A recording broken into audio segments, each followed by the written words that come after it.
O juiz vai olhar aquilo e vai declarar extinta a punibilidade. Maravilha. Maravilha, vai declarar extinta a punibilidade. E aí, o que nós vamos ter, pessoal? Uma PPP, né? O seu cliente ele vai ser colocado em liberdade e ele vai voltar a ser primário, de bons antecedentes.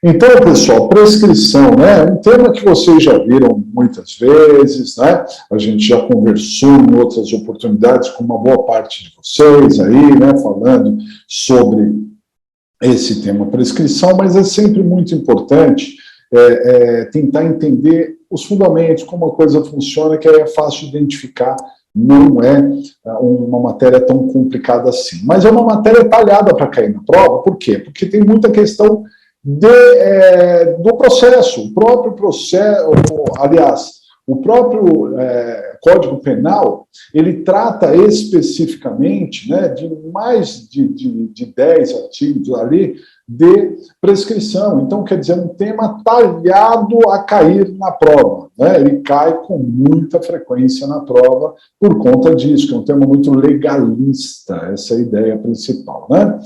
Muito bem. Para a gente falar de prescrição, nós precisamos entender, primeiramente, o que é uma causa de extinção da punibilidade, né? Então, o que é extinção da punibilidade?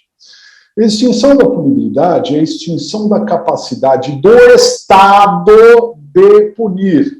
Extinção da capacidade do Estado de punir. Só o Estado é que pode punir, só o Estado tem o ius puniendi, não é?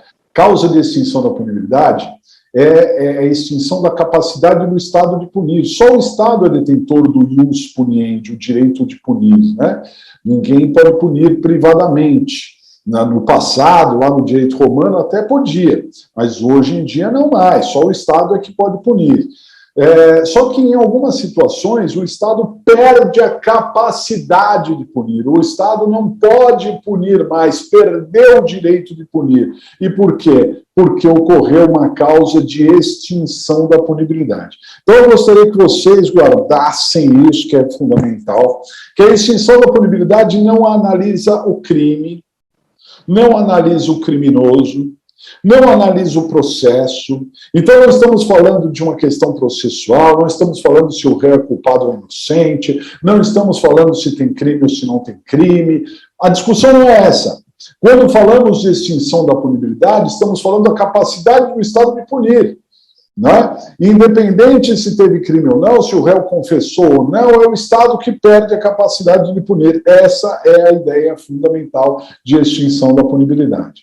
Cuidado, tem gente que vem do cível, e no cível, né, até onde eu me lembro, né, na outra encarnação eu atuava na esfera cível, né, e ali aonde eu me lembro, o juiz ele extinguia o processo com julgamento do mérito se era uma prescrição. E aí o pessoal que vem do cível se confunde. Fala assim, mas peraí, professor, prescrição não é uma questão de mérito? No processo penal, não. No processo penal, a gente não está discutindo o mérito, não está discutindo o crime, a autoria, a pena, não está discutindo isso. Estamos discutindo, pura e simplesmente, a capacidade do Estado de punir, ponto. Então, quando o juiz reconhece a prescrição, ele não está reconhecendo que teve crime, não está reconhecendo que o réu é culpado, nada disso. Ele simplesmente está admitindo que o Estado não pode mais punir. Essa é a ideia principal. Tá certo?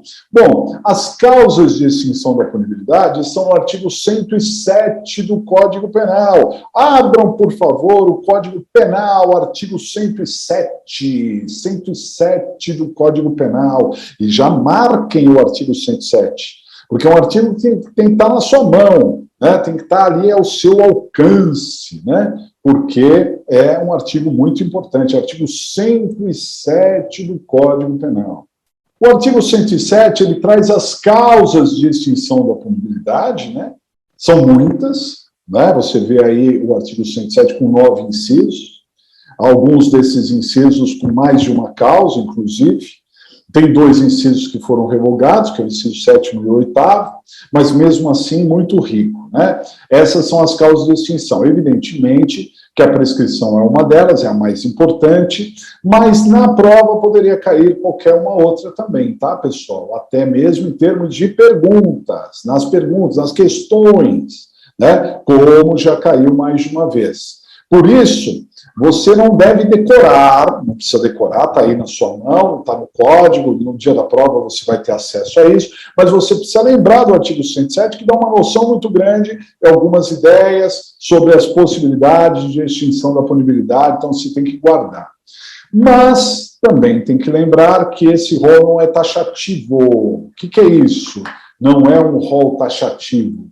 É que as causas de extinção, elas não se limitam àquilo que está no artigo 107. Você tem outros artigos, outras leis, né, que falam, ou até a jurisprudência, que trata de outras causas de extinção da punibilidade, né?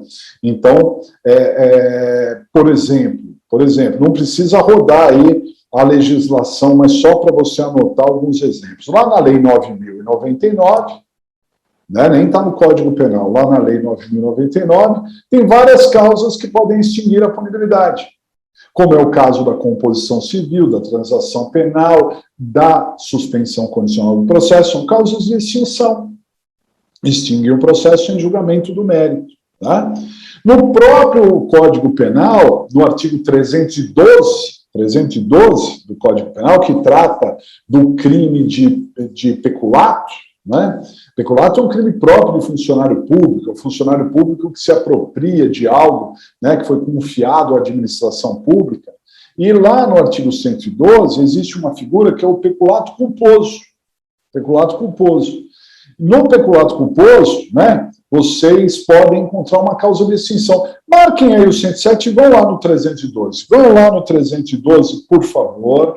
Olha lá no 312, a gente já volta para o 107, mas vamos lá no 312, para que a gente tente identificar onde está o peculato culposo. Tem uns parágrafos aí que trata do peculato culposo. Olharam bem aí? Professor Cleiton, por favor, verifique para nós em que parágrafo do 312 que está o peculato culposo e leia para nós, por favor. O peculato culposo está no parágrafo 2º do artigo 312, e fala se o funcionário concorre culposamente para o crime de outrem, né, detenção de 3 meses a 1 ano. Isso. E no parágrafo 3º, né, tem a causa de extinção da punibilidade, que fala, no caso do parágrafo anterior, a reparação do dano, se precede a sentença irrecorrível, extingue a punibilidade. Se lhe é posterior, reduz de metade a pena imposta.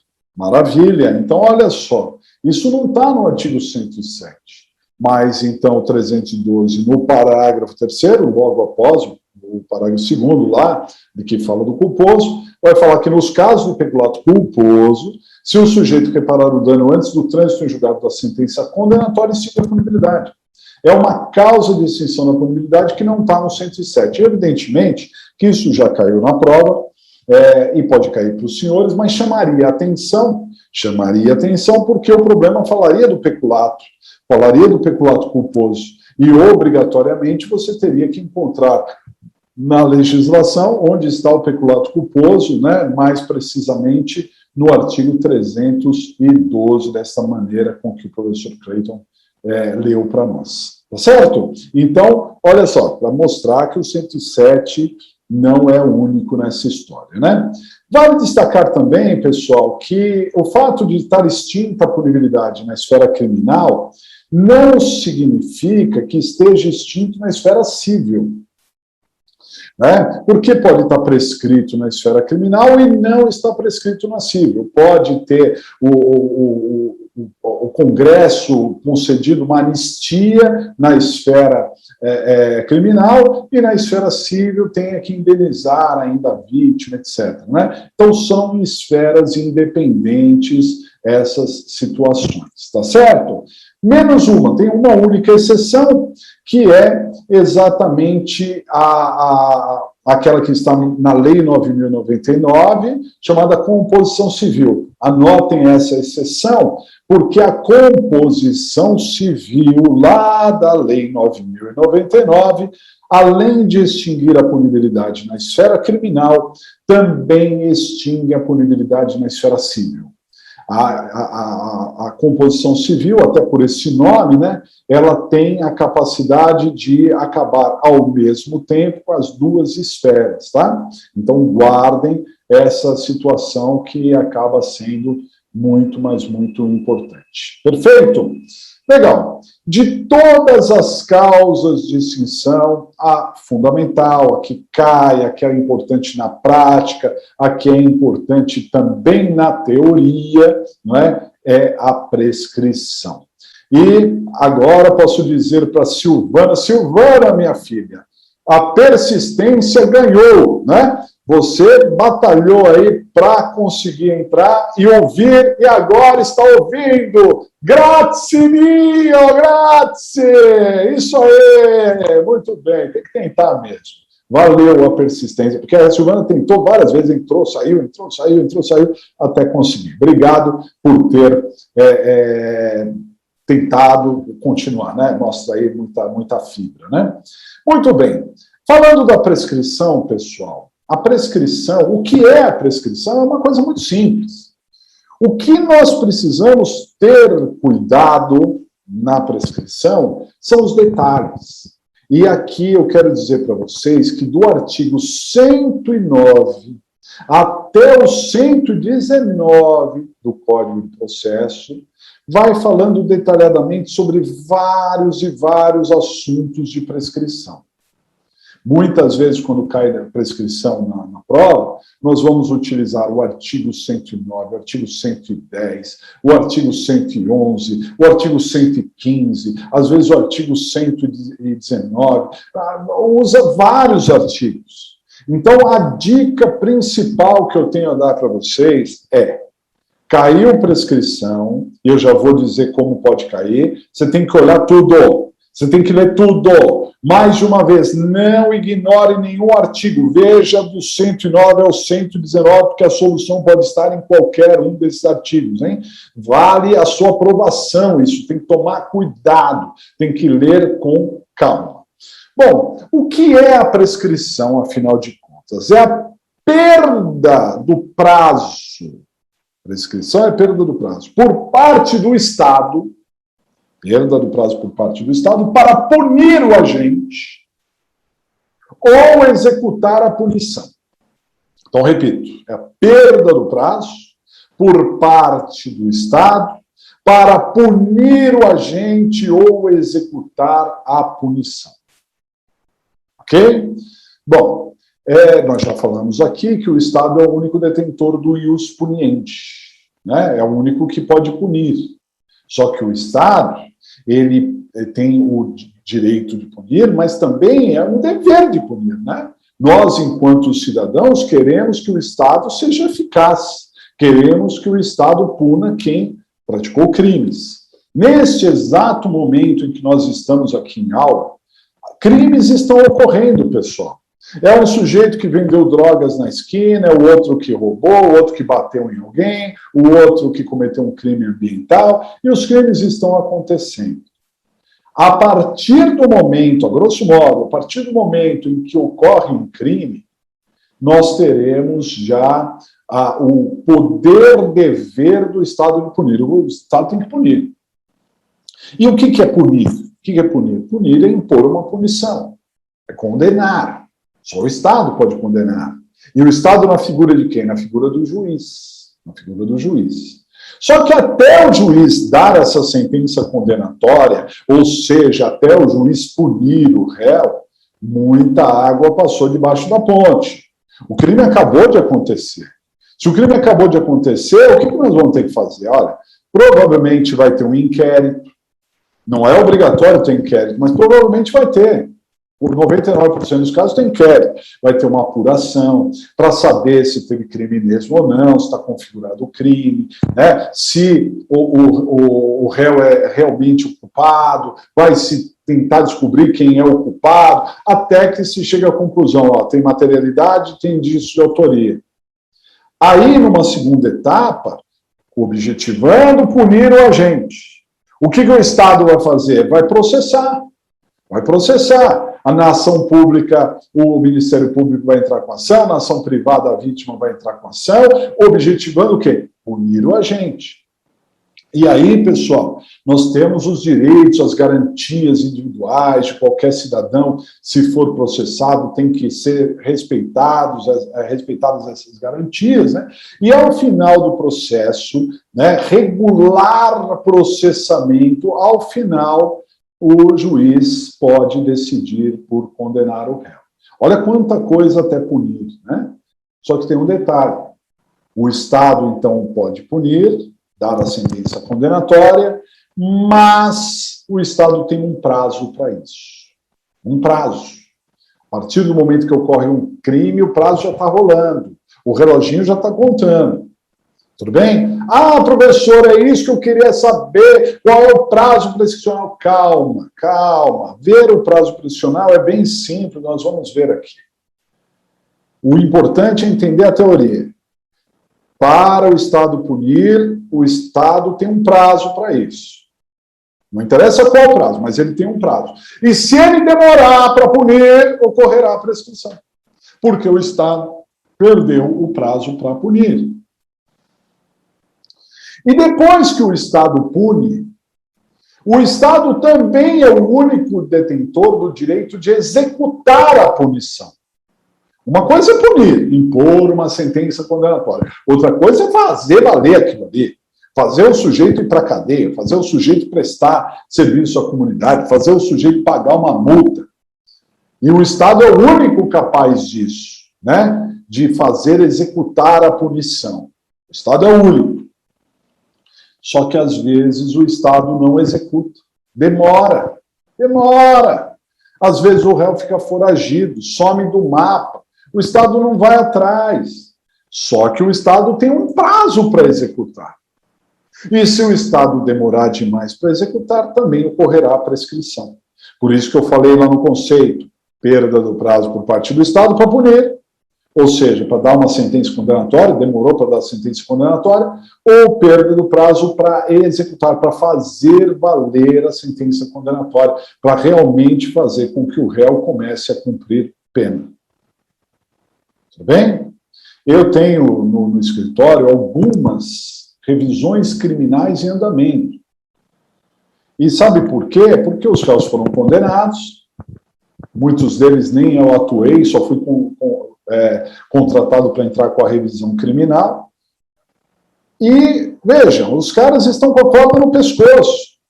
Tem sentença condenatória já transitada em julgado, e nós estamos tentando reverter esse quadro numa revisão criminal. Só que tem um detalhe. Pergunto a vocês, o Estado vai atrás deles? Tem uma sentença condenatória. O Estado vai atrás deles? Vai nada. Vai nada. A pessoa, olha, para ser presa precisa muito. Ou ela se envolve num novo crime, aí é um flagrante que ela se envolve, ou então, numa incerta, aí numa batida policial, ali de trânsito, descobrem que é a pessoa. Ou então, alguém cagueta ali o sujeito, liga para a polícia, fala, ó, ele está aqui, esse cara já foi condenado. Às vezes, próprio parente, né, ali é que cagueta o sujeito. É assim que ele vai preso, porque o Estado não vai. O Estado demora. Aí o que vai ocorrer? Vai ocorrer a prescrição também.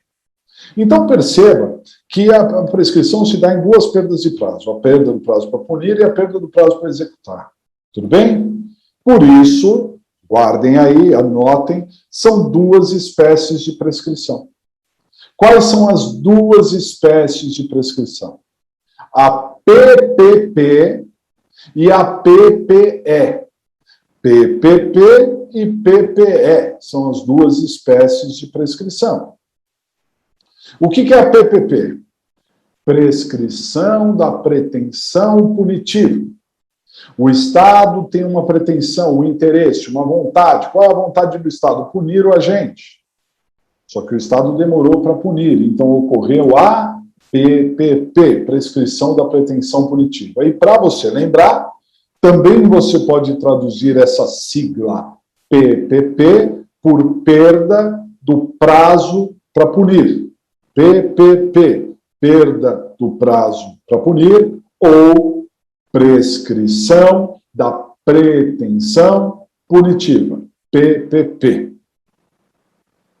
Por outro lado, nós temos a PPE. E o que é a PPE? A prescrição da pretensão executória. O Estado tem uma pretensão, um interesse, uma vontade. Qual é a vontade do Estado? Executar. Fazer valer aquela sentença condenatória. Só que o Estado demorou demais para executar. Então, ocorreu a PPE, prescrição da pretensão executória, ou, para você lembrar, perda do prazo para executar. Perda do prazo para punir, perda do prazo para executar. PPP e PPE. Aqui uma questão de prova, que, aliás, já caiu mais de uma vez. Já caiu mais de uma vez, tá? Então, a gente tem que tomar cuidado com isso daí. Vejam só. Qual a diferença de PPP e PPE? Tem alguma diferença? Tem. E é muito importante. Já caiu na prova mais de uma vez. Mais de uma vez. Tudo bem? Então, olha só. Primeiramente, as duas, tanto a PPP quanto a PPE, vão extinguir a punibilidade do agente. Se o agente estiver preso, por exemplo, ele tem que ser colocado em liberdade, porque o Estado não pode mais punir. Perdeu, né, a possibilidade de punir, perdeu a possibilidade de executar, não tem como mais manter o sujeito preso. Então, para efeitos práticos, a PPP e a PPE vão ajudar o réu, vão colocar o réu na rua. Mas a diferença que nós temos entre a PPP e a PPE são as consequências acerca da PPP e da PPE. Então, eu já falei em algumas oportunidades sobre esse exemplo que eu vou dar e vou repetir aqui para os senhores. Imaginem os senhores e visualizem isso. Visualizem, porque isso vai acontecer. Imagine vocês no ano de 2022 advogando. Está lá, está advogando. Pensa nisso. Concretiza, imagina você sentando ali na cadeira, né, você recebendo as publicações dos seus processos, você dando conta dos prazos, você recebendo seus clientes, porque isso se concretiza. Tudo bem? E aí, então, uma pessoa foi te consultar, uma senhora. A senhora, então, ela quer te contratar. Por quê? Porque o filho dela está preso. O filho dela está cumprindo pena. O filho dela já foi condenado com trânsito em julgado, está cumprindo pena.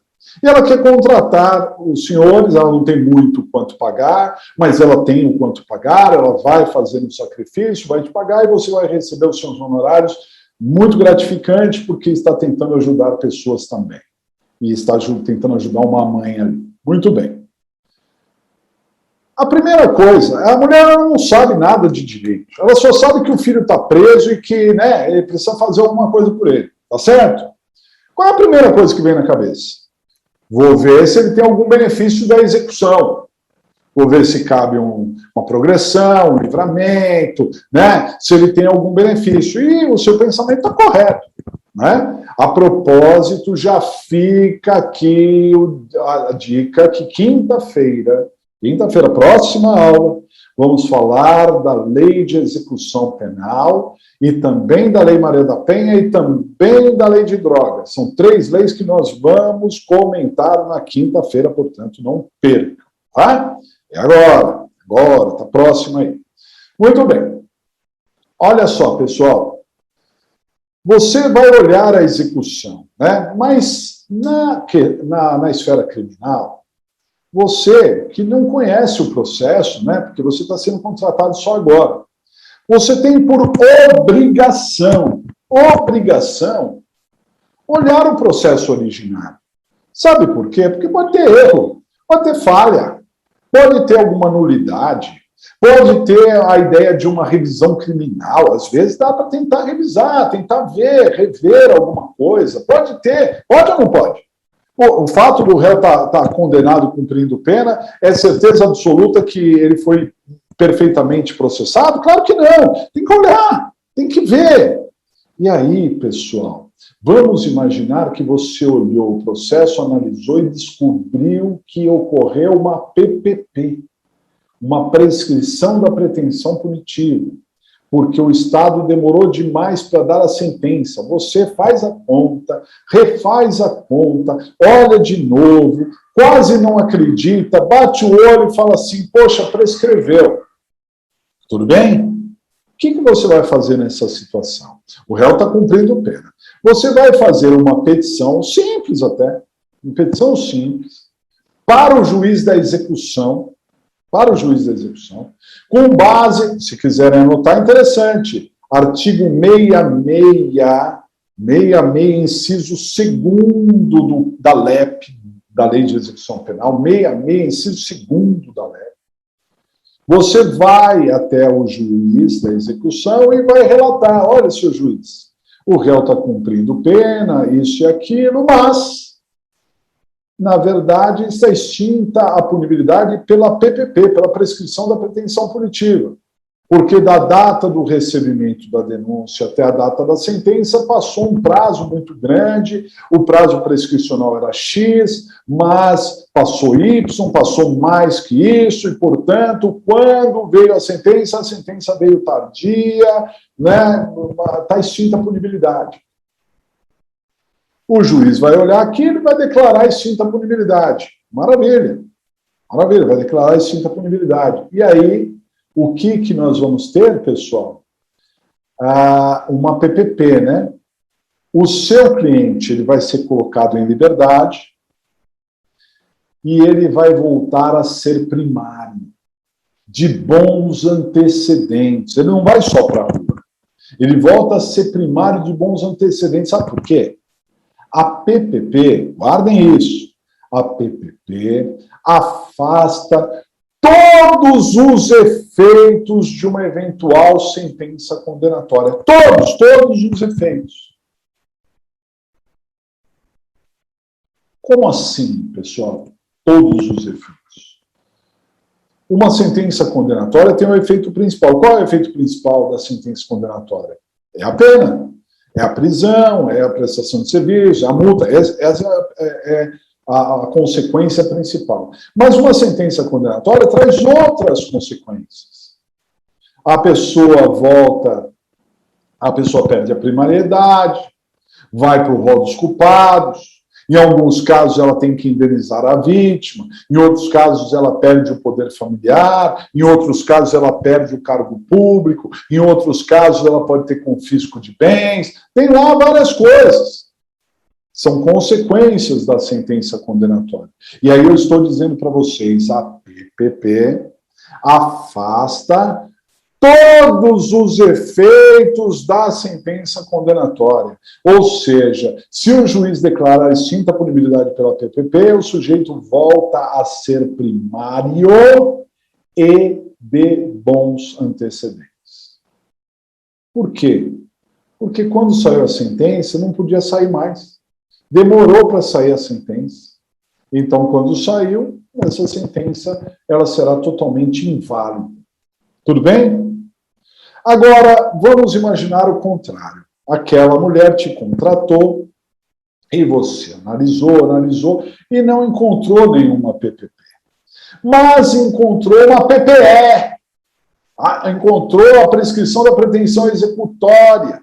Porque você viu que demorou para começar a execução, que o réu ficou foragido.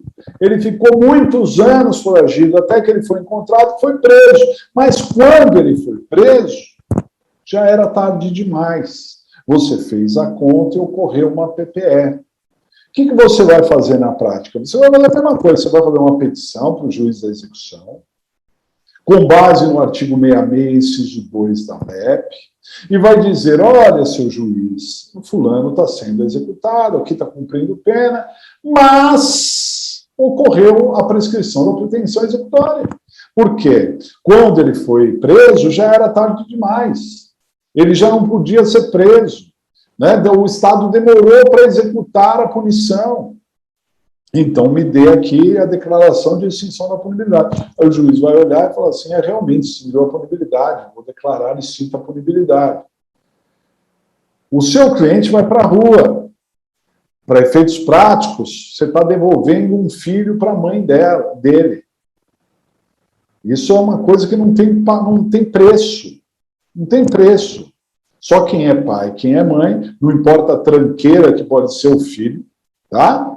Mas só quem é pai, quem é mãe, que vai saber o preço de ter um filho de volta. Então você fez o que é certo. Só que esse sujeito, ele continua no rol dos culpados. Ele perdeu a primariedade. Ele, se tiver que indenizar a vítima, vai ter que indenizar. E todos os outros efeitos da sentença condenatória persistem. Por quê? Porque a PPE, notem, afasta apenas o efeito principal da sentença condenatória. Afasta apenas a pena. Ele não vai ter que cumprir a pena. Mas os outros efeitos persistem. Os outros efeitos ainda continuam. Essa é a grande diferença entre PPP e PPE, e peço para que vocês guardem, porque isso já caiu diversas vezes na prova, principalmente nas questões. Se vocês estão fazendo as questões, vocês vão saber que esse é um tema que já caiu mais de uma vez. Compreendido? Legal? Guardaram? Isso? Muito bem, né? Bom, então, né, o que é a prescrição, o que é a perda de prazo, o que é PPP e PPE, tranquilo, tranquilidade. O que dá problema na prova é que você tem que ter muita cautela, muito cuidado, muita atenção para fazer os cálculos. Os cálculos. E também se lembrar que tem causa que inicia a PPP, inicia a PPE, interrompe a PPP, interrompe a PPE. São vários fatores. Então, vejam só. Primeiramente, como prescrição é perda de prazo, para cair uma prescrição para vocês, tem que ter data. O problema tem que falar de data. A data deve chamar a sua atenção. Porque, veja, não dá para eu dizer que ocorreu uma perda de prazo se eu não sei quando começou a contagem do prazo, quando terminou. Né? Prescreveu. Tudo bem, mas prescreveu por quê? De que data até tal data? O problema não falou, então não prescreveu. Agora, o problema mencionou, começou nessa data, terminou nessa, aí você faz a conta. Então, pessoal, todo problema, seja na peça principal, seja nas questões, que envolver data, se liga que pode ser prescrição, tá? Pode ser decadência também, mas geralmente prescrição. Compreendido? Nesses anos todos, e nós estamos aí preparando as pessoas para o exame de ordem desde 1998. Desde 1998. Dentre as pessoas que nós preparamos, está aqui o nosso mestre, professor Cleiton Teixeira, que era um excelente aluno, foi lá, arrasou, foi lá e detonou. Aliás, acho que o Cleiton, ele fez a mesma turma que um árbitro de futebol, foi meu aluno também, na verdade ele não era árbitro, ele era bandeira, que é um bandeira muito famoso, chamava Walter José dos Reis. Quem é um pouquinho mais antigo, sabe, né, na década de 90, do ano 2000, tinha esse bandeira Walter José dos Reis. Santista, ele me disse depois que era santista, né? Aliás, também conheço, que já esteve no meu escritório, né? O do professor Cleiton também é santista. Esteve no meu escritório o Salvio Espíndola Fagundes Filho, né? Que é o comentarista da Globo.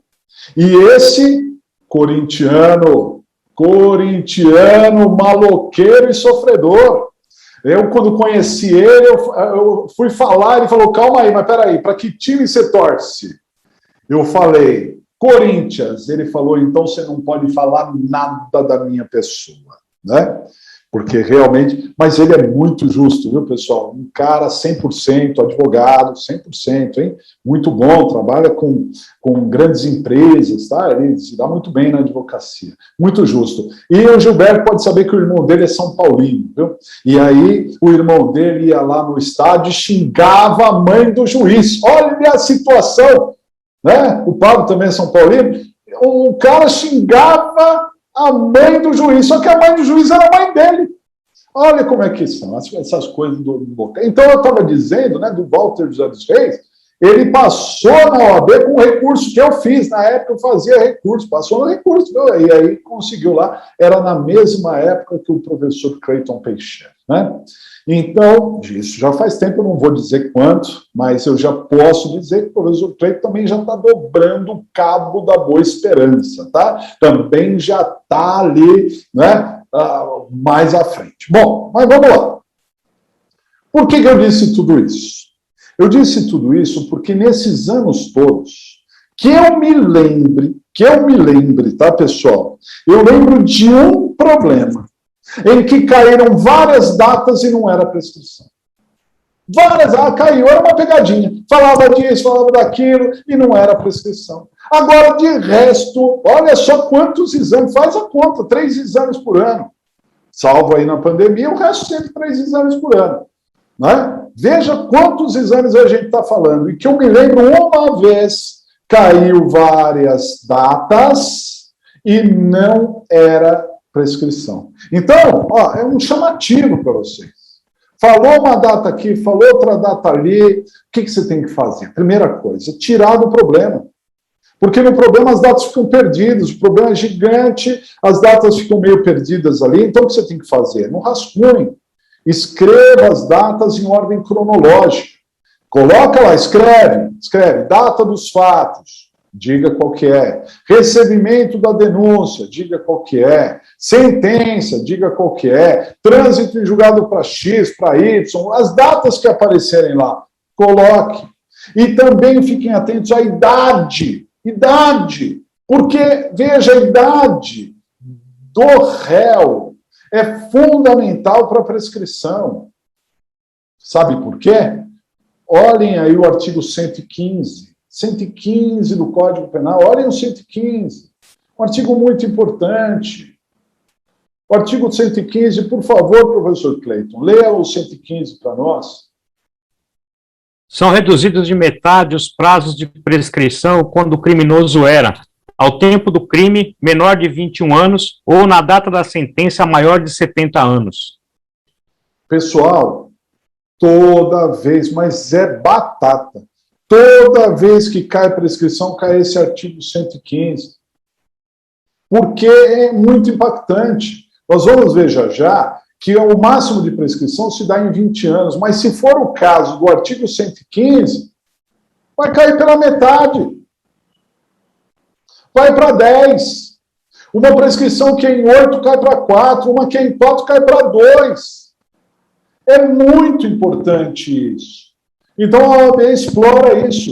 Então você vai ter que ficar atento a datas e à idade do réu. Porque se na época do crime, você vai ter que ver a data do crime, ele era menor de 21 anos, ou na data da sentença ele era maior de 70, a prescrição cai pela metade. Isso é um impacto gigantesco. Essa é a grande dica que estamos tratando aí para a prescrição, tá? Geralmente é assim que você visualiza.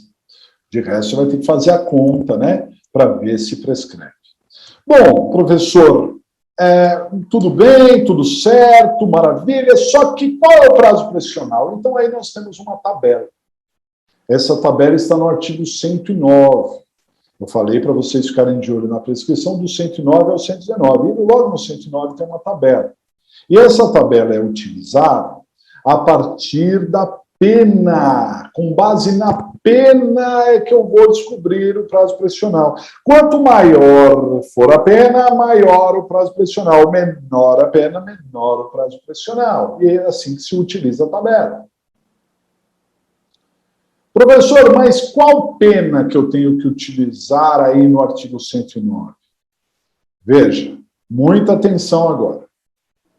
Se você não tem ainda uma pena em concreto, o que é isso? O réu não foi condenado ainda. Não tem uma pena em concreto. Tudo bem? Então, como você não tem uma pena em concreto, ele não foi condenado, para você usar essa tabela, você tem que usar o máximo da pena em abstrato. Vocês sabem que está até no raio-x, né, que nós fazemos constantemente na análise dos problemas. Então, você tem a pena mínima e a pena máxima, você pega a pena máxima e joga na tabela. Mas isso, pessoal, quando você não tem a pena em concreto. Por outro lado, se o problema mencionou que há uma pena em concreto, ele foi condenado a 1 ano, a 10 anos, a 20 anos, tem uma pena certa, uma pena determinada, é essa pena que você vai colocar na tabela. Agora, a grande pegadinha da prova. Cuidado, porque se tiver concurso de crimes... E o que é concurso de crimes? O réu praticou mais de um crime e foi condenado por mais de um crime. Isso é concurso de crimes. No caso de concurso de crimes, a prescrição corre individualmente para cada crime. Corre individualmente para cada crime. Então você não pode pegar a pena total. Se você olhar lá uma sentença, ele foi condenado a 10 anos. Aí você pega 10 anos, joga na tabela, você pode errar. Primeiro, antes de mais nada, você tem que ver se aqueles 10 anos são 10 anos por um único crime. Se for por um único crime, beleza, pega aquela pena e joga na tabela. Mas e se aqueles 10 anos for por mais de um crime? Aí você tem que desmembrar. Você tem que ver se aquele crime prescreve em tanto tempo, a pena é X, aquele outro crime prescreve em outro tempo, a pena é Y. Essa é a regra, observem, do artigo 119 do Código Penal, 119. Eu falei para você ler do 109 ao 119, e essa é a regra do 119. Olhem aí o 119. Professor Cleiton, com a palavra, por favor. No caso de concurso de crimes, a extinção da punibilidade incidirá sobre a pena de cada um isoladamente. A pena de cada um isoladamente. Então, só para fazer com que vocês relembrem, né? Os concursos de crimes são três tipos de concurso de crimes. O concurso material, que está no artigo 69, o concurso formal, que está no artigo 70, e o crime continuado, que está no artigo 71. Essas são as 3 espécies de concurso de crimes. E se na prova aparecer que houve um desses concursos, tem que separar. Sugiro para vocês que ao término aqui da aula, não agora, vocês relembrem o concurso de crimes, 69, 70 e 71. Vá para o código, dá uma lida, procura a doutrina sobre isso, para que vocês relembrem como são esses concursos de crimes, que não é difícil. Não é difícil. Mas no caso de prescrição é importante, porque nós vamos ter que separar ali, né? Se tiver mais de um crime, tem que separar a prescrição para cada um dos crimes. Cada um dos crimes, tá certo? Muito bem. O Hélio está colocando aqui no chat, né? Inclusive, não se admite o sursi no crime continuado, súmula 723. Hélio, olha, realmente você está certo, mas tome cuidado, inclusive, com essa súmula. Por quê? Porque a suspensão condicional do processo ela é baseada na pena mínima, de até 1 ano. Tá certo? Então, por exemplo, um estelionato. Qual é a pena do estelionato? É de 1 a 5 anos. O estelionato pode ter suspensão condicional do processo, lá da Lei 9.099? Pode, porque a pena mínima é 1 ano. Tudo bem? Agora, e se for estelionato continuado, que é o que o Hélio está falando aqui para nós? Aí já não cabe. Por quê? Porque por ser crime continuado, artigo 71 do Código Penal, nós vamos pegar a pena de um dos crimes e aumentar de 1/6 até 2/3. Então, se eu pegar a pena mínima, que é de 1 ano, e aumentar de 1/6 até 2/3, já vai passar a pena mínima de 1 ano. Passou de 1 ano. Passou de 1 ano, então já não cabe a suspensão. E, nesse sentido, o nosso amigo Hélio está coberto de razão. Porém, Hélio, toma cuidado. E se fosse uma injúria? E se fosse um crime menor? Por exemplo, uma ameaça? A pena mínima de uma ameaça é de 1 mês. A pena mínima de uma calúnia é de 6 meses. E se for uma calúnia continuada? Aí cabe o subsídio processual, porque a pena mínima é de 6 meses, pela continuação, né, nós vamos aumentar de 1/6. 6 meses mais 1/6, 7 meses, continua cabendo a suspensão. Mas no caso do estelionato, né, no caso do furto, que já está no limite, 1 ano, por ter continuação, realmente vai passar de 1 ano e não vai caber a suspensão condicional do processo, tá? Mas leiam mais sobre essas questões de concurso de crimes, né? E tomem cuidado com relação à prescrição, porque no caso de concurso de crimes, você tem que individualizar, ver esse crime prescreve em tanto, aquele prescreve em outro tanto, e lembrando sempre que tem muitas súmulas relacionadas a esse tema também. Muitas súmulas, né? Tudo bem até aqui? Legal. Voltando lá na tabela do 109, vocês vão ver que é um escalonamento, né? A maior prescrição se dá em 20 anos, isso se a pena for superior a 12. Se a pena for superior a 12, prescreve em 20, é o inciso primeiro. Aí vai caindo. Depois, se a pena é superior a 8 e não excede a 12, prescreve em 16. Se a pena é superior a 4 e não excede a 8, prescreve em 12. Se a pena é superior a 2 e não excede a 4, prescreve em 8. Se a pena é igual a 1 e não ultrapassa 2, prescreve em 4. E, por fim, se a pena for inferior a 1 ano, prescreve em 3, que é o mínimo de prescrição que nós temos em 3 anos. Então, vai desde os 20 anos para crimes maiores, caindo até 3 anos, e aí depende da pena, você vai descobrir qual é o prazo prescricional. Não é difícil, pessoal, é só ter a cautela, o cuidado, fazer anotações no rascunho, né? Ver lá qual é a pena em abstrato, de X a Y, qual é a pena em concreto, se é por um crime só, se é mais de um crime. Anote isso no rascunho. Aí você vai para a tabela, aí você descobre o prazo prescricional. E aí você vai fazer a contagem, tá? Bom, o próprio Código Penal diz quando começa a PPP. Isso está no artigo 111. E no artigo 112 vai falar quando começa a PPE. Tudo bem? Olhem o 111 aí, para ver quando começa a contagem da PPP. Porque eu disse para vocês que a partir do momento, eu disse a grosso modo aqui, né? Que a partir do momento que ocorreu um crime, eu até usei a expressão que nesse momento está ocorrendo um crime, o Estado tem que correr atrás, o Estado tem que punir, né? Mas, na verdade, o início da obrigação do Estado de punir está no 111. Doutor Cleiton, fale da regra geral e depois, só da regra geral, porque depois a gente fala das exceções. Qual é a regra geral, doutor Cleiton? A prescrição, antes de transitar em julgado da sentença final, começa a correr no dia em que o crime se consumou. Muito bem. Inciso então, 1. Isso, né, pessoal? Essa é a regra geral.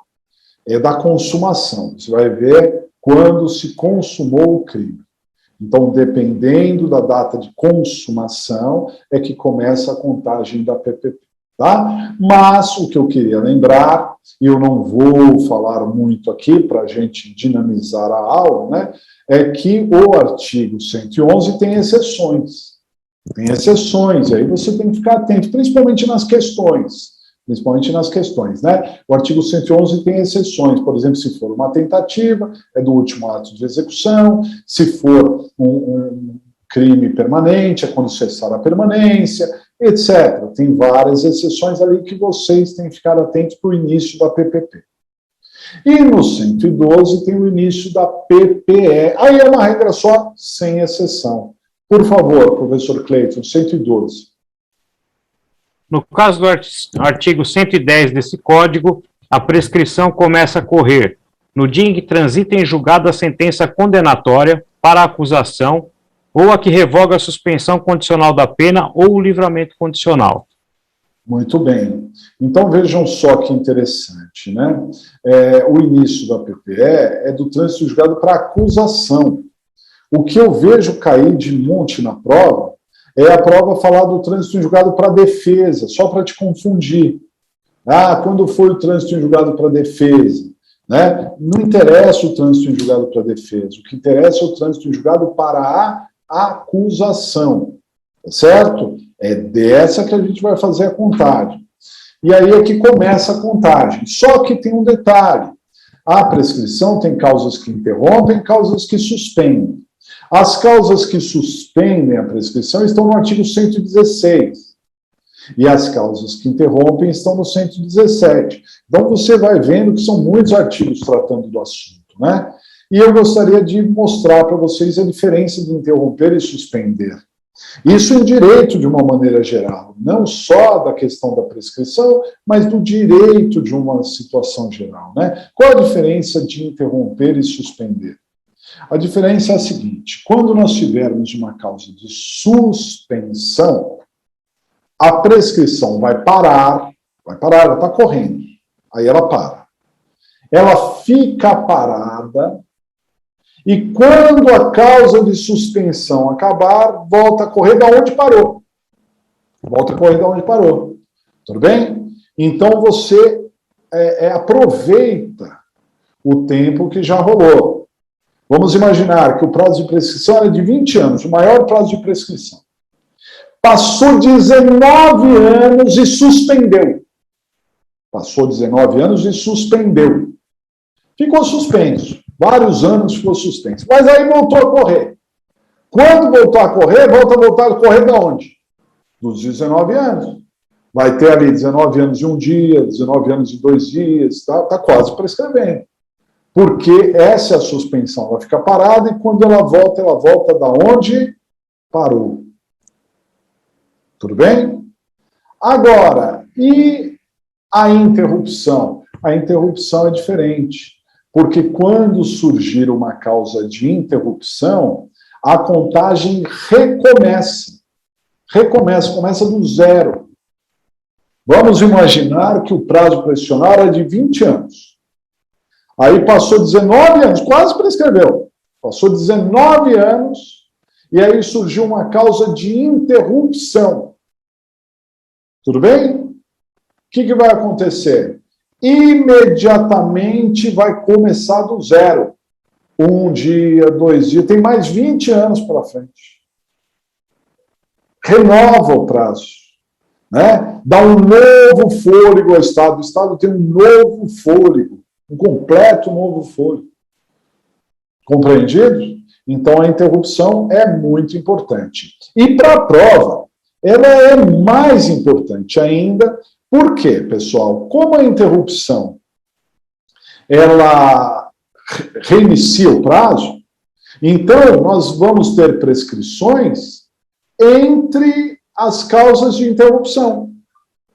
Por exemplo, olha só, artigo 117. Olhem aí o artigo 117 do Código Penal. 117. Tem muitas causas de interrupção aí. E uma delas, a primeira, é o recebimento da denúncia ou queixa. Vocês estão vendo aí, inciso 1º, recebimento da denúncia ou queixa interrompe. Depois, a segunda causa, qual que é? Aí no júri vem a pronúncia, o acórdão que confirma a pronúncia, depois vem a sentença, né? Agora, tirando aí o júri, nos processos crime comuns, nós temos o recebimento da denúncia. Recebimento não é oferecimento, não é rejeição. O recebimento da denúncia como uma causa de interrupção. E depois, a próxima causa, qual que é? Nos processos comuns, é a sentença condenatória. Então, na prova da OAB, pessoal, tem caído muito, mas muito, a prescrição nesse período. A prescrição que vai desde o recebimento, aí você vai ver a data do recebimento da denúncia, que é o início da contagem, porque interrompeu, né? Então vai começar a contagem ali. Até a sentença. E às vezes passou muito tempo nesse período entre o recebimento da denúncia até a sentença. É uma PPP, porque é um prazo antes da sentença, o Estado demorou antes da sentença, e é o que mais tem caído na prova entre o recebimento e a sentença ou a contagem do prazo prescricional. Compreendido? Enfim, pessoal, a prescrição não é difícil, não é difícil, ela é trabalhosa. Agora, na vida prática, ela é importantíssima, toda hora eu tenho casos. Eu estou com um caso agora, que o juiz já deu uma decisão antes de eu chegar no processo, dizendo que não tinha extinção. Só que o meu argumento é muito forte. Tem prescrição, na minha opinião tem prescrição. Só que o juiz, ele não segue o entendimento majoritário. Eu sigo o entendimento majoritário, mas ele não segue. Então o que vai acontecer? Provavelmente, esse juiz vai negar a prescrição e eu vou ter que recorrer a tribunais para mostrar no tribunal que a maioria entende da forma com que eu entendo. Tá? Então, a prescrição, no dia a dia, ela é muito importante, muito impactante. Olha, ocorre de monte. Eu não trabalho, o professor Cleiton sabe muito bem disso, que o professor Cleiton trabalha conosco lá em muitos casos, né, um grande parceiro, e sabe que nós não temos tantos casos assim. Acho que agora, nesse exato momento, se eu tiver 50 processos, é muita coisa. Para um escritório de advocacia, é bem pequeno, tem escritório com 5.000 processos, mas aí processos trabalhistas, previdenciários, né, que trabalham no volume. Eu não, trabalho ali artesanal mesmo, né? Cada processo ali fazendo uma análise, o professor Cleiton também, super artesanal. Então, a gente tem que ter uma atenção muito grande. Agora, mesmo com esse volume pequeno de processos, todo ano tem prescrição. Todo ano tem prescrição. Por quê? Porque o Estado demora. O Estado é ineficiente. O Estado não está nem aí. Olha, tem uma coisa que acontece que eu acho, assim, uma das mais ridículas que podem acontecer, mas acontece. Às vezes, pessoal, o recurso demora tanto para ser julgado, hoje em dia menos, né? Até que por conta de processos eletrônicos e tudo mais, então os processos até que têm ganhado mais celeridade, tá? Mas às vezes o recurso demora tanto para ser julgado, que quando o tribunal vai analisar o recurso, declara de ofício a extinção da punibilidade. Sabe o que é isso na prática? É uma autofalência. O Estado está dizendo, olha, eu demorei, e eu demorei tanto que prescreveu. Enfim, né, eu demorei, prescreveu e pronto, e segue o jogo e vamos cuidar de outro assunto. Eu não estou nem aí. Não estou nem aí. Se vocês acham que o Estado vai ficar, vamos dizer, miguelando, como se diz lá na quebrada, uma prescrição, não miguela, não. Ele declara extinta. Essa juíza que está com um caso meu aí recente, é que ela tem um entendimento que é um pouco diferente lá, né? Mas a gente vai brigar até conseguir o que a gente quer. Mas, geralmente, o Estado não está nem aí, não. Né? Tem muito processo, vai seguindo lá e pronto. Né? Não está nem aí com a prescrição. E é muito importante. Pessoal, cai muito, mas muito na prova, tá? Cai muito na prova esses assuntos de prescrição. Tá certo? Compreenderam até aqui? Tudo em cima? Pergunto para vocês, tem algum questionamento? Querem fazer algum comentário? Querem confessar alguma dificuldade sobre isso? Algum temor, algum pesadelo que tenha com prescrição? Né? Alguém? Estamos aqui numa sessão de terapia. Podem desabafar, faz bem para o coração. Se tem alguma dificuldade aí com a prescrição, pode falar. Estou aqui para ajudar vocês, terapeuta. Eu e o terapeuta Peixera aqui do meu lado, que também é terapeuta, ele ajuda nessas questões sentimentais. Alguma dúvida? Professor? Fala, Érico.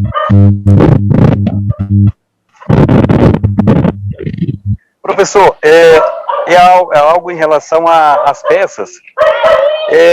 Eu acredito que não aconteça só comigo, mas também até com outros colegas também.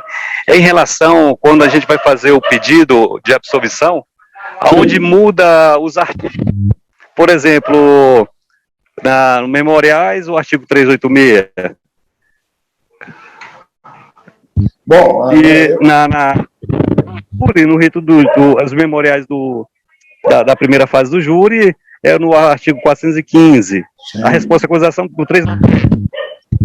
Então, essa questão, Hélio, dos pedidos, né, ela é fundamental, porque, como a gente já conversou aqui, nós temos que fazer pedidos juridicamente possíveis, né? Então, a gente tem que olhar, para a gente fazer um bom pedido, nós temos que nos antecipar. Você tem que pensar assim, eu estou fazendo uma petição, igual você está falando. Eu estou no júri, primeira fase, eu vou fazer memoriais. Aí eu tenho que pensar, o que o juiz pode me dar? O que o juiz pode me dar, né? Aí você vai pensar, na primeira fase do júri, ele pode me dar pronúncia, absolvição sumária e desclassificação. Então, eu tenho que pedir uma dessas. Porque são os pedidos possíveis. Vamos imaginar que eu estou na vara criminal, memoriais. Depois dos memoriais, o que o juiz vai fazer? Vai dar a sentença. Aí eu tenho que pensar, bom, o que o juiz pode decidir? Ele pode condenar ou ele pode absolver no artigo 386. Então, o que eu vou pedir? Vou pedir para absolver no 386, mas, atenção, vou pensar que o meu cliente pode ser condenado. Pode ou não pode? Não é uma possibilidade? Ele pode ser absolvido, ele pode ser condenado. Então, eu tenho que pensar, eu vou pedir a absolvição 386, mas se ele for condenado, eu vou pedir uma pena mais branda para ele. Então, aí faz parte do pedido, pedir lá a menor pena possível, afastamento de agravante, considerando atenuante, diminuição de pena, no maior grau, regime aberto ou semiaberto, e outras situações possíveis, a pena alternativa, tem que pedir tudo, porque isso é possível. Agora, se eu estiver na resposta, estou na resposta, o que vem depois da resposta? Vem a possibilidade de absolvição sumária. E qual a outra possibilidade? É o juiz não absolver e marcar a audiência de instrução. Então, veja, o que eu tenho que pedir? Eu tenho que pedir a absolvição sumária do 397. Né? Então, sempre o pedido ele está relacionado ao que vem pela frente. Eu tenho que me antecipar, eu tenho que ver as possibilidades jurídicas do pedido, o que o juiz pode decidir e, em cima do que ele pode, construir o meu pedido. E digo mais, não só construir o meu pedido, mas até construir a minha própria argumentação. Por quê? Porque com base nas possibilidades jurídicas do pedido, eu não posso argumentar qualquer coisa. Como eu vou pedir limitadamente, né, eu tenho limites no meu pedido, é claro que a minha própria argumentação também vai ter limites, né? A minha argumentação vai estar sempre vinculada ao que eu posso pedir, né? Então, esse assunto é fundamental. Mas aqui posso dizer para vocês, né, que o professor Cleiton, a semana que vem, na terça-feira, ele vai nos brindar com mais uma aula e ele já está preparando aí todas as dicas possíveis e imagináveis para você pontuar certinho, fazer pedido direitinho, todos os itens aí, o professor Cleiton vai passar pormenorizadamente para vocês, tá bom? Então, calma, muita calma nessa aula. Agora, fora isso, ainda temos a aula, né? Na quinta-feira vamos falar aí sobre as leis penais especiais, né? A execução, Drogas e Lei Maria da Penha, e na outra semana ainda temos uma revisão geral para a gente passar a limpo todos os assuntos também, né? Então tem muita coisa para a gente tratar, mas a preocupação do Hélio, claro que a preocupação de todo mundo aqui, né, vai chegando próximo da prova, a tensão vai aumentando, o frio na barriga vai aumentando, a gente estava conversando aqui antes de começar a aula, né, o Marcelo estava falando para nós do frio na barriga que dá, e dá mesmo, é natural isso significa que você está vivo, isso significa que é importante o que você está fazendo, porque se não fosse importante, você não estava nem aí, dava na mesma, né? E isso não é um sintoma legal, não é um sintoma legal. Quem estiver absolutamente tranquilo, relax, numa boa, está fora do planeta. Por quê? Porque estamos à beira de um assunto muito importante. Então, claro, o Gilberto está fazendo assim porque realmente todo mundo está nessa situação.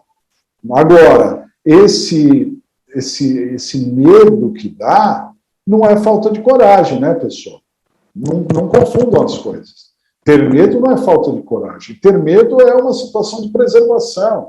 A gente precisa de medo na vida para ter preservação. E é um grande mentiroso, mas um mentiroso de marca maior quem diz que não tem medo de nada. Né? A gente pode não ter medo de muitas coisas. Agora, alguma coisa a gente vai ter medo. Eu, por exemplo, posso dizer para vocês que eu tenho os meus filhos e os meus medos são todos relacionados a eles. Mas posso dizer, eu posso até não ter medo de coisas comigo, né? Mas de coisas com os meus filhos eu tenho, claro, né? Isso me gera uma insegurança muito grande. Eu quero sempre que as coisas deem certo, né? Não só com os meus filhos, mas com as pessoas que eu gosto, né? Inclusive com vocês. Então, se vocês estão num momento de dificuldade, esse momento transfere para mim também. Pode não parecer. Muita gente vai olhar e falar assim, esse professor aí, ele está com o burro na sombra, ele não quer nem saber de nada. Mentira, pessoal, eu tenho que vender o almoço para comprar o jantar, viu? Pode ter certeza disso. A vida é batalhar o tempo todo e a gente continua batalhando, tá? E além disso, eu sofro, eu sou ser humano, estou aqui com vocês, assim como já tive com tantas turmas na vida, vejo a dedicação de vocês, vejo o quanto vocês estão passando, sofrendo, querendo tirar isso da frente. Vocês acham que não seria, assim, a melhor coisa que poderia me acontecer é que todo mundo passasse na prova? Pô, é o que eu queria, o que o professor Cleiton quer também, né? Isso é muito importante, a gente tem muito o que fazer. Eu quero vocês todos como parceiros. Eu quero que vocês vão lá fazer júri e me chamem. Né? Pega lá um cliente bem rico que matou alguém e a gente divide honorários. Olha que bacana. Eu faço com vocês, o professor Cleiton faz também. A gente vai lá e detona no júri e ainda enche o bolso de dinheiro. É isso que eu quero. Vocês precisam tirar essa OAB da frente. A gente precisa de amigos, porque quem tem amigo não morre pagando. A vida é assim. Tá certo? Legal? Então, hoje a gente vai terminar um pouquinho antes, até porque a prescrição é um tema que você precisa ver, rever, analisar com calma, né? E ainda dá tempo para você entender mais a prescrição, ver esses artigos que eu mencionei, e nas próximas aulas, ir até no WhatsApp, até no grupo, tirar dúvidas, né? Dúvidas que são pertinentes, e até aquelas que você acredita que não seja tão pertinente, mas é pertinente sim, né? A Silvana diz assim, assistindo as aulas é tudo tão maravilhoso, eu não sei porque no dia da prova fica tão difícil. Silvana, é porque realmente fica mais difícil. Agora a gente está entre amigos, a gente está no conforto do nosso lar, né? A gente está tranquilo, então é claro que as coisas são bem mais suaves. Agora, no dia da prova, é uma briga, é uma batalha, então a gente precisa realmente se preparar para essa batalha, e para se preparar para a batalha, a gente precisa das munições, a gente precisa dos instrumentos, a gente precisa ter todos esses instrumentos aqui ao nosso lado, que nos possibilitem batalhar o bom combate, batalhar a boa batalha. né? Então é nesse sentido, é o que nós buscamos aqui, prepará-los para que vocês tenham a força, o alicerce necessário para enfrentar a briga, mas que ela não é fácil não, você está coberto de razão. E o Hélio diz, nós aqui que agradecemos ter a oportunidade de aulas com 2 professores de excelência, eu agradeço de minha parte, e o professor Cleiton, com certeza também agradece, está balançando a cabeça lá, que agradece também, é claro que a gente fica muito feliz com vocês.